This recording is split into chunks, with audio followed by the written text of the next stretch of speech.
Hoje o coordenador da Lava Jato esteve aqui em Florianópolis. Apesar do feriado, ele passou por aqui, ele falou sobre a experiência dele na operação, que operação é essa que está sacudindo o meio político, né?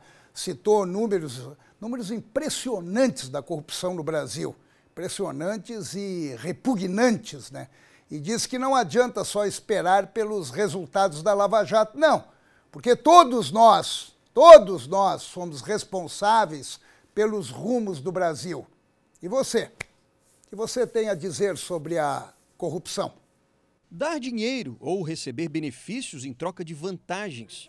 Alguns podem até pensar que só grandes empresários e políticos praticam esse jogo. Mas a população sabe que pequenas corrupções são comuns no dia a dia. Vai lá na casa do eleitor pedir o voto mas oferece algo em troca. Infelizmente é uma troca de moeda. E depois, na hora de cobrar, ele vai cobrar como, né? Se ele mesmo foi corrompido por aquilo ali. Para esse cientista político, é da cultura do brasileiro.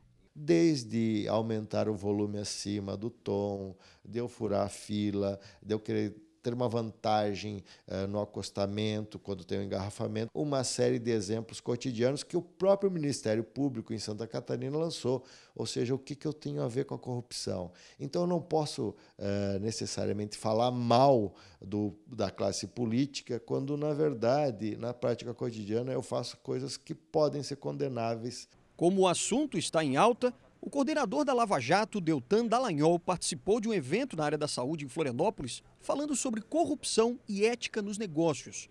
E citou a operação como exemplo do que se pode fazer para combater o mal da corrupção. Mas deixou claro que só a Lava Jato sozinha não vai mudar o país. Nós precisamos mudar, sim, o sistema político, o sistema de justiça, que propiciam condições, favorecem a corrupção e o seu desenvolvimento. Nós temos um sistema de justiça que produz impunidade como regra em casos de colarinho branco, em casos de corrupção, e isso faz com que o crime compense. E nós precisamos mudar tudo isso se nós queremos que não seja uma simples troca de corruptos no poder, mas sim que seja uma mudança efetiva para um país menos corrupto. O procurador também defendeu as 10 propostas do Ministério Público contra a corrupção. As 10 medidas, elas trabalham em 3 centros, em 3 eixos. O primeiro é prevenção, evitar que a corrupção aconteça.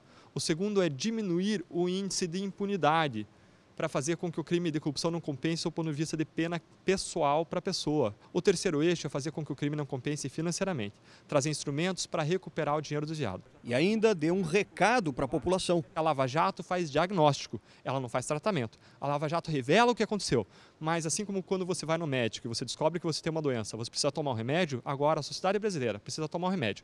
E o remédio prescrito é reformas. Reforma no sistema de justiça, reforma no sistema político. Sem isso, depois da Lava Jato, o pêndulo que se moveu numa direção de punição, de responsabilização, tende a voltar à situação original, se não piorar. Até hoje, a Operação Lava Jato já investigou 415 políticos de 26 partidos.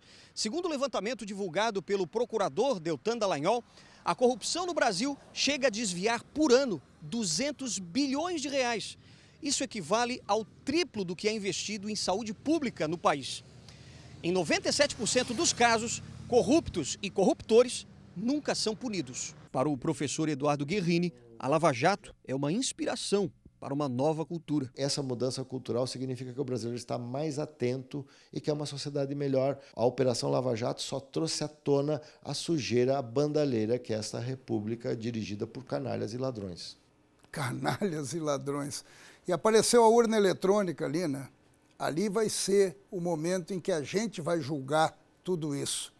A frase da semana, a frase desta semana, foi proferida pelo ex-ministro da Fazenda, Antônio Palocci. Eu sei bastante, foi o que ele falou. Manifestação que certamente tirou o sono de muita gente, principalmente da cúpula do PT. Palocci quer falar. Agora vai depender do juiz Sérgio Moro, que terá mais um ano de trabalho, segundo o próprio ex-ministro, dando a entender que tem realmente muito o que dizer. Vem aí a lista do Palocci.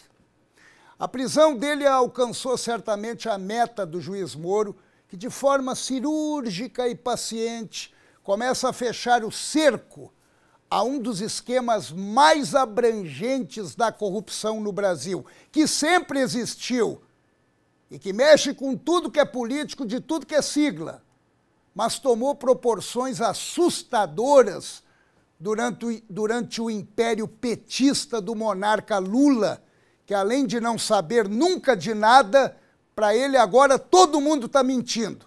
Só ele fala a verdade, debochando dos brasileiros de verdade. É triste e nojento.